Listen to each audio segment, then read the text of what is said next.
Je veux que quelqu'un célèbre Jésus aujourd'hui. Nous passons trop vite sur ces choses essentielles. Oh, c'est lui le point de départ, c'est lui la porte des brebis. Il dit, je suis la porte des brebis. Et il nous invite tous à passer par cette porte. Et cette invitation est pour l'humanité tout entière. Parce qu'il a dit, allez et prêchez l'évangile à toutes les nations. Et toutes les nations? Toutes les nations. Il est venu donner sa vie en rançon. Qu'est-ce que ça veut dire en rançon? En rançon. Oui. C'est le prix qui est payé pour la libération de quelqu'un de la captivité. Le prix qui est payé. Ce qui veut dire, s'il est venu donner sa vie en rançon pour nous, ça veut dire que l'être humain sans Jésus est en captivité. Captivité au péché, captivité sous l'emprise de Satan, captivité destinée à subir le jugement de Dieu. Mais il est venu pour que ça ne se passe pas comme ça. Il est venu pour mettre fin à la captivité. La parole de Dieu nous dit dans Romains que le péché est entré par un seul homme. Et c'est par un homme que cette puissance, je paraphrase, a été vaincue du péché. Et c'est la raison pour laquelle Jésus est venu pour donner sa vie. C'est la raison pour laquelle il a pris une forme humaine. Je répète, il a pris une forme humaine. C'est ce que Hébreu nous explique, que parce que nous étions chair et sang, il a participé de la chair et du sang. Jésus est venu comme un être humain, parce que c'était un être humain qui avait péché, et il fallait que ce soit un être humain qui se substitue aux êtres humains. Il préexistait sa venue sur terre, et il n'était pas un être humain. C'est pour cela que la parole de Dieu nous dit qu'au commencement était la parole était avec Dieu et la parole était Dieu. Mais la parole s'est faite chair. En d'autres termes, Dieu est devenu un être humain. Il est venu pour donner sa vie. Je ne sais pas pour vous, mais si je ne disais que ça aujourd'hui, je serais déjà satisfaite. Et si vous ne captiez que ça aujourd'hui, je serais déjà satisfaite. C'est pour cela que Philippiens nous dit qu'il n'a pas considéré l'égalité avec Dieu comme une proie à arracher, mais il s'est dépouillé. Il a enlevé sa gloire céleste et il est venu pour donner sa vie.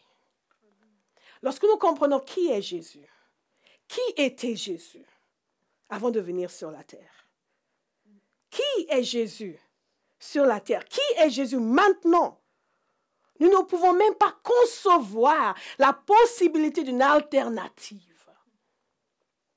Est-ce que vous me suivez? Je veux savoir si quelqu'un me suit dans cette salle. Il est venu donner sa vie en rançon. Il est venu donner sa vie pour mettre fin à notre captivité. Il est venu donner sa vie pour nous réconcilier avec Dieu. Il est venu se substituer à nous. Se substituer à nous, pour que le châtiment, nous dit Ésaïe 53, qui nous donne la paix, tombe sur lui. Vous savez, ça nous fait penser à certaines familles. Ça ne se passe plus tellement comme ça aujourd'hui, parce que maintenant, les enfants, on n'y touche plus. Mais vous avez peut-être un souvenir, vous qui êtes un peu plus âgés, quand vous étiez petit et que fallait la punition. Et papa avait décidé de punir. N'est-ce pas? Et maman, ça faisait trop mal. Elle supportait de voir son petit chéri puni. Elle disait, non, ne le tape pas, tape-moi à sa place. Non, il a compris, tape-moi à sa place. Mais je ne vais pas te taper, c'est pas toi qui veux. Non, mais tape-moi à sa place. Non, ne touche pas, tape-moi à sa place. Jésus est venu prendre la punition à notre place. Parce que nous méritions la punition, Dieu ne voulait pas nous punir. Donc Jésus est venu pour prendre la punition à notre place. Tape-moi à leur place. Il s'est substitué. C'est pour cela qu'il dit qu'il est venu donner sa vie en rançon. Il s'est substitué. Il a pris la punition. Il a payé la rançon. Et nous pouvons être libres si nous venons par lui. juridiquement, nous avions des comptes à rendre. L'être humain a des comptes à rendre. Et il est passible de punition. Parce qu'il passera en justice. Mais Jésus est passé à sa place. Et a été condamné à sa place. Déclaré coupable. Pour que nous ensuite puissions être déclarés non coupables. C'est une question juridique. Ce n'est pas juste une question de je vais à l'église maintenant, alléluia. Et le pasteur prie pour moi, et je vais bien, et je danse et je chante, et je danse et je chante, et ça va mieux, je me sens mieux. Non, c'est une question juridique. Légalement.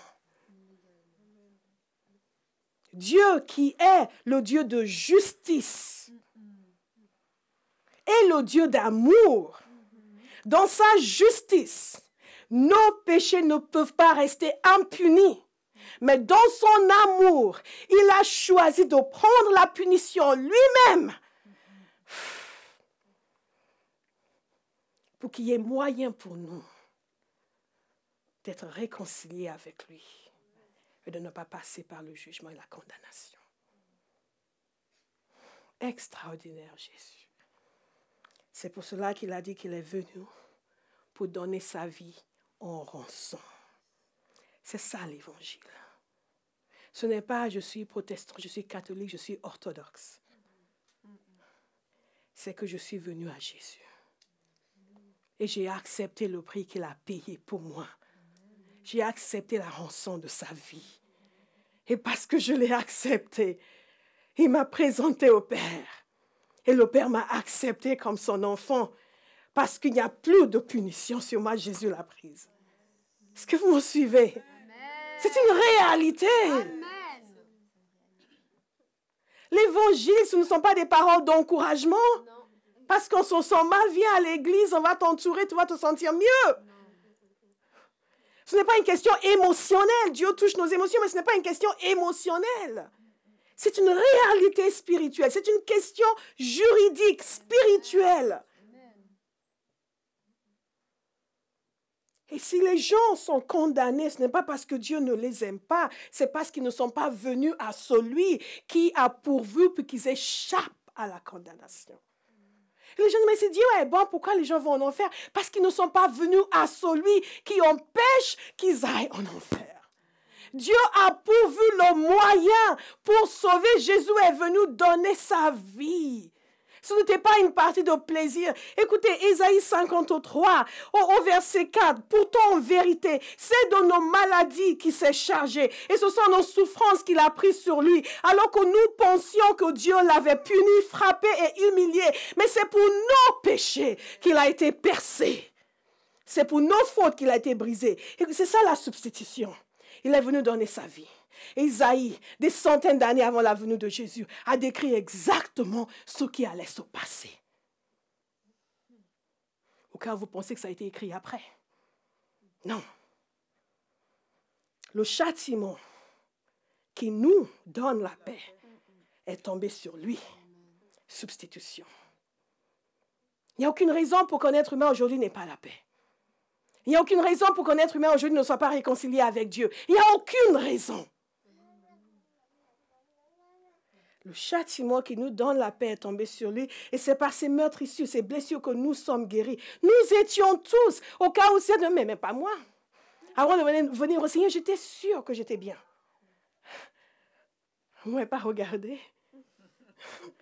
Est-ce que j'ai l'air d'être malheureuse? Est-ce que j'ai l'air de ces gens-là qui ne savent pas où ils vont dans la vie? C'est ce que je disais à l'époque. Quand les gens venaient m'annoncer l'évangile, je les regardais de la tête jusqu'en bas, mais excuse-moi. Est-ce que j'ai l'air d'être triste? Parce que quelque part dans nos têtes, l'évangile, c'est pour les gens qui ne s'en sortent pas dans la vie. C'est pour les gens qui sont tristes, qui sont un peu malheureux. Il a perdu son travail, va lui parler de Jésus. Mais tant qu'il a un bon poste, qu'il réussit dans la vie, oh, tu sais. Parce que vous pensez que Jésus est venu pour nous aider à supporter l'existence sur terre. Non. Certes, il change notre manière de vivre sur terre. Mais il y a quelque chose de plus. Dites quelque chose de plus. Quelque chose de plus. Mais Dieu, dans sa miséricorde, il perce nos ténèbres. Il perce notre arrogance. Il perce notre suffisance. Et il nous montre notre insuffisance et notre besoin de Dieu. Nous étions tous errants, pareils à des brebis. Chacun de nous allait par son propre chemin. Errants, pensez-y, comme des brebis.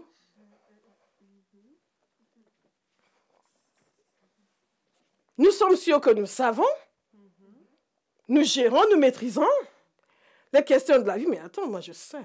Attends. Non, je vais t'expliquer. On veut me parler de Jésus. Ma petite, je vais t'expliquer. Mais Dieu dit que nous ne sommes pas autant que ce que nous pensons.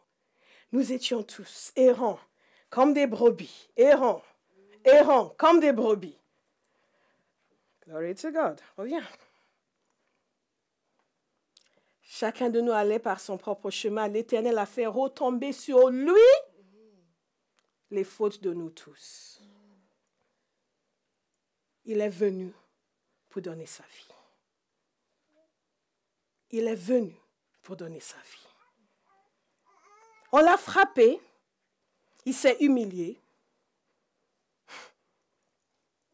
Semblable à un agneau mené à l'abattoir. Tout comme la brebis muette devant ceux qui l'attendent, il n'a pas dit un mot. Il a été arraché à la vie. Wow.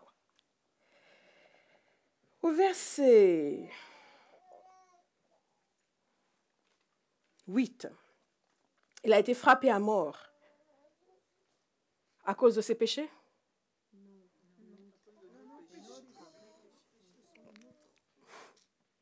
À cause des nôtres.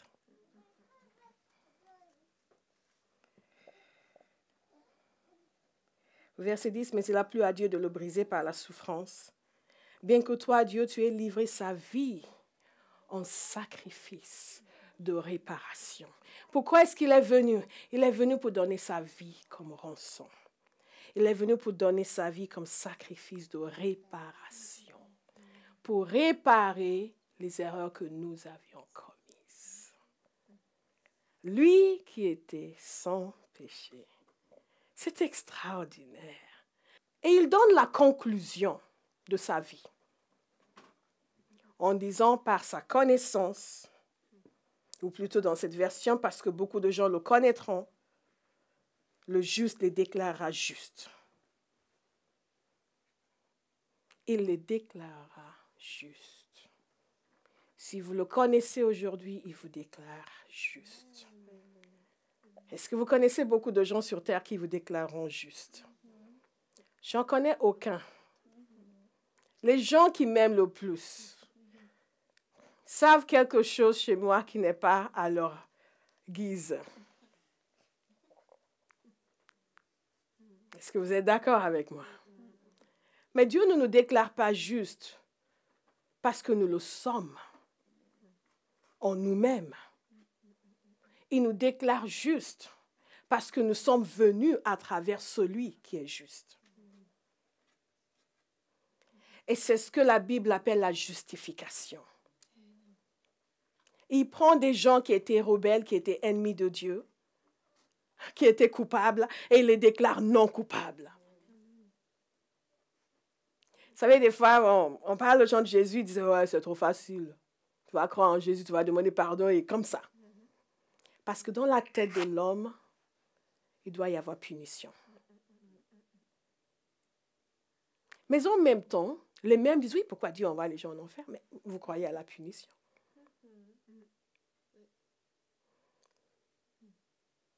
Quelqu'un me disait une fois, ouais, mais je veux bien, mais c'est trop facile. Dieu n'a pas compliqué le salut. Ce qui est compliqué, c'est que nous acceptions le chemin qu'il a proposé. Mais prendre le chemin lui-même, le Jésus ne nous a pas compliqué la vie. Il s'est compliqué la vie pour nous faciliter la venue à Dieu. Quel est le résultat? Il a donné sa vie en rançon pour beaucoup. Le résultat, c'est ce que celui qui vient à lui reçoit la vie. Il donne sa vie pour que nous recevions la vie. Je vais vous citer un passage. Jean 10, 9. C'est moi qui suis la porte. C'est moi. J'aime Jésus. C'est moi. Les chrétiens devraient pouvoir dire, c'est Jésus. C'est Jésus. Et ils voulaient le tuer en son temps. Ils ont essayé de le lapider. Ils l'ont attaqué, ils l'ont persécuté parce qu'ils n'étaient pas contents de ce qu'il disait de lui-même. C'est moi qui suis la porte. Celui qui entre par moi sera sauvé. À cette promesse, moi je veux. Il pourra aller et venir librement. Ce n'est pas une porte de prison qui s'ouvre. Il y a des gens qui pensent que devenir chrétien, c'est une porte de prison qui s'ouvre. Ah, je vais attendre d'avoir 90 ans. Parce que je suis jeune. C'est, si je commence maintenant, oulala. Quelle vie je vais vivre, ça va être dur. Je ne vais pas pouvoir faire ça et pouvoir faire ça. Non, Jésus nous a libérés de la captivité. Ce n'est pas une porte de prison qui nous ouvre. C'est une porte de vie. La justice, la paix et la joie dans le Saint-Esprit. Et c'est pour cela que je suis tellement contente quand je vois les jeunes venir au Seigneur parce que, waouh, quelle vie glorieuse ils vont avoir. Amen. Quelle vie extraordinaire ils vont avoir. Amen. Ils n'auront pas les regrets que les gens peuvent avoir quand ils viennent après. Ah, si j'avais su, je serais venu plus tôt. Il pourra aller et venir librement. Il trouvera de quoi se nourrir.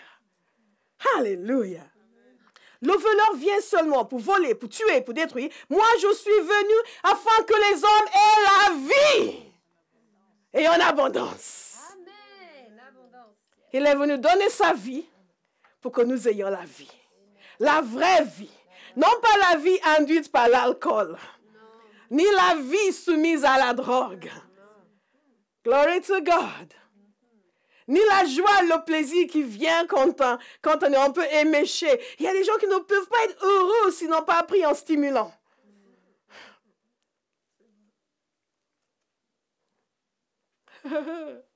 Jésus est notre joie. Amen. La vraie vie. Amen. Une vie saine. Amen. Une vie de paix, une vie de joie. Amen.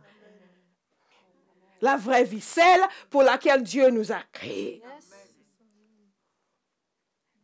Non pas la vie errante comme des brebis que nous menions avant, mais une vie en Dieu, amen, assurée, affermie, amen, avec la révélation de la raison pour laquelle nous sommes sur la terre. Amen. Glory to God. Et nous pouvons accomplir notre destinée, devenir ce pour lequel Dieu nous a envoyés sur terre. Parce que nous avons la vie, et nous sommes en relation avec lui. Jean 10, 27. Mes brebis écoutent ma voix. Je les connais et elles me suivent. Il me connaît. Est-ce qu'il y a quelqu'un qui veut dire ici, il me connaît? Il me connaît. Alléluia. Quand vous lisez ce genre de choses, il les connaît. Non, dites, c'est moi. C'est de moi qui parle. Je suis dans les pages de la Bible. Je leur donne la vie éternelle. Jamais elles ne périront et personne ne pourra les arracher de ma main. Jésus est vraiment merveilleux. Vous ne trouvez pas? On commence à comprendre pourquoi la parole de Dieu dit concernant le peuple de Dieu, je connais les pensées que j'ai pour vous. Des pensées de bonheur et non de malheur. Beaucoup de gens pensent que Dieu a des pensées de malheur pour eux. Et ils doivent se tenir à une distance respectueuse. Et une distance imposée par la peur. Parce que si on s'approche de trop, on ne sait jamais ce qui va nous sortir. Ouh, Dieu, Non, des pensées de bonheur. Jésus nous connaît. Jésus nous connaît. Jésus me connaît. Jésus me connaît. Je leur donne la vie éternelle. Jésus est venu donner sa vie afin que nous ayons la vie. Jésus est venu donner sa vie pour nous réconcilier avec Dieu. 1 Pierre 3, 18 nous dit qu'il a souffert pour nos péchés une fois pour toutes, lui, l'innocent. Il est mort pour les coupables. Parfois, les gens vont dire, ouais, moi, je n'ai rien fait de mal. Priez simplement que Dieu leur ouvre les yeux. Il est mort pour les coupables. Pourquoi? Afin de vous conduire à Dieu. Afin, une autre traduction dit, afin de nous amener à Dieu. Jésus nous demande de venir à lui et lui donner nos vies. Et le suivre, dites le suivre. Le suivre. Mais il nous demande autre chose aussi. Et c'est ce que W. Tozer avait compris. Parce que dès qu'il est venu à Jésus, il a commencé réellement à suivre Dieu. Ce n'est pas je suis venu à Jésus et désormais il faut qu'on m'appelle 10 fois pour que je vienne à l'église. C'est qu'il a décidé, il a compris que ça c'est une relation entre Dieu et moi. Et que désormais, lui et Dieu allaient se rencontrer chaque jour. Je veux encourager quelqu'un ici qui dit, oui, je sais que Jésus est venu donner sa vie et je lui ai donné ma vie. Mais vous n'avez pas une communion intense avec Dieu chaque jour. Décidez que ça va être le jour. Décidez que ça va être le jour où vous allez commencer cette communion intense avec Dieu. C'est intense. Jésus est venu pour nous donner la vie, afin que nous ayons la vie. Il est venu pour nous donner la vie, afin que nous lui donnions nos vies, pour offrir sa vie. Qu'est-ce que ça veut dire? Pour que nous puissions offrir sa vie à d'autres.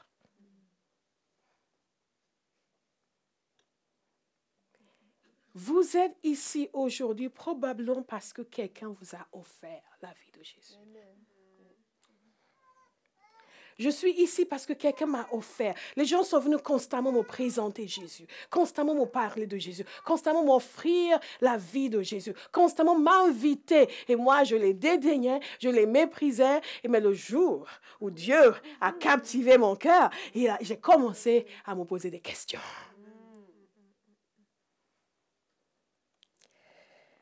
Et nous allons terminer avec quelque chose que l'apôtre Paul a dit. Parce que ça ne s'arrête pas avec la révélation de Jésus que j'ai. Et je le célèbre. Jésus est venu pour donner sa vie en rançon pour beaucoup. Il n'est pas venu donner sa vie en rançon uniquement pour moi. Il est venu donner sa vie en rançon pour beaucoup. L'apôtre Paul a témoigné en disant qu'il est venu donner sa vie, il a offert sa vie en rançon pour tous. Je veux inviter quelqu'un aujourd'hui à dire, je vais lui donner ma vie, parce que j'ai compris qu'il est venu me donner sa vie. Et je vais recevoir la liberté et la libération qu'il offre, et je veux être réconcilié réellement avec Dieu. Non pas supposer que, bien sûr, je dois être chrétien, j'ai été baptisé, mais savoir réellement que j'ai fait le choix de recevoir sa vie et de recevoir le bienfait de son sacrifice. Je vais aussi inviter quelqu'un ici aujourd'hui qui a reçu sa vie, qui a reçu la vie éternelle, mais qui ne lui a pas encore donné sa vie pour offrir sa vie. Que quelqu'un ici aujourd'hui commence à dire, à partir d'aujourd'hui, non seulement les gens sauront que je suis à Jésus, mais les gens sauront par moi qu'eux aussi sont invités à recevoir Jésus. Écoutez ce que la parole de Dieu nous dit. Dans 2 Corinthiens, chapitre 5.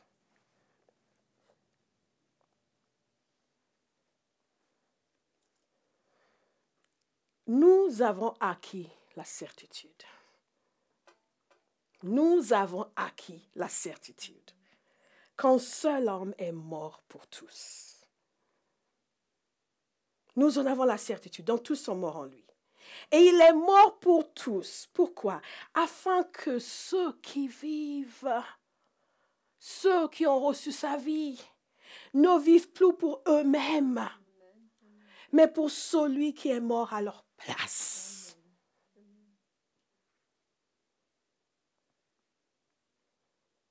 Il est mort pour que nous ne vivions plus pour nous-mêmes, mais pour celui qui est mort à notre place. Et ressuscité pour nous. Verset 18. Tout cela est l'œuvre de Dieu. Il nous a réconciliés. Dites, il nous a réconciliés.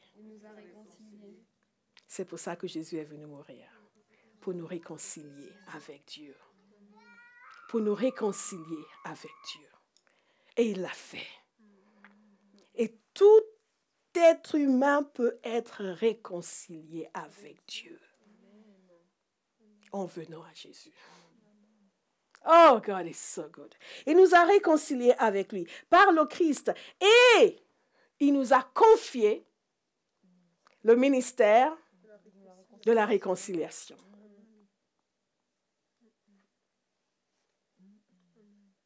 Il nous a confié le ministère de la réconciliation. En effet, Dieu était en Christ réconciliant les hommes avec lui-même. C'est la raison pour laquelle Jésus est venu.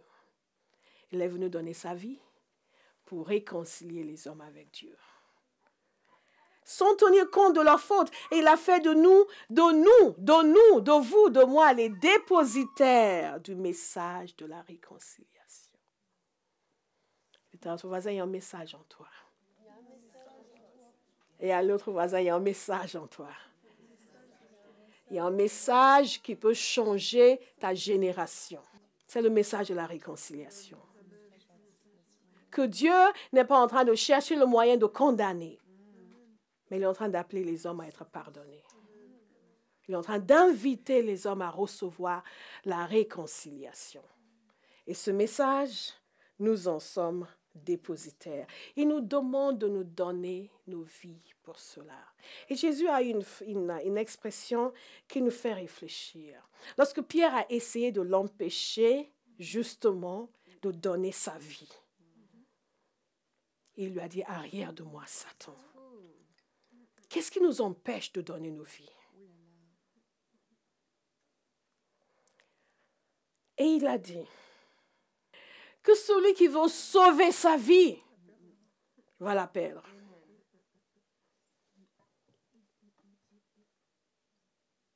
Celui qui veut sauver sa vie va la perdre. Celui qui veut être son propre Dieu va perdre sa vie.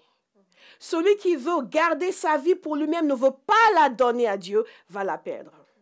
Il n'y a qu'un seul moyen de sauver sa vie, la donner au Seigneur. Prions. Bonjour, je m'appelle Béatrice, je suis conductrice de louange à la compagnie Théophile et également partenaire. Alors qu'est-ce qu'un partenaire?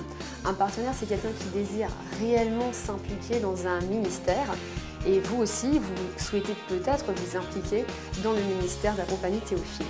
Vous pouvez être partenaire de prière en vous engageant à prier régulièrement pour Pasteur Bola et toute son équipe. Et vous pouvez aussi être partenaire financier en nous soutenant ponctuellement ou régulièrement. Pour cela, il suffit d'aller sur la rubrique partenariat de notre site. Et vous êtes nombreux. Vous êtes nombreux à nous écrire de différentes nations, du Tchad, du Liban, de l'Algérie, de l'Afrique du Sud, de l'Angleterre.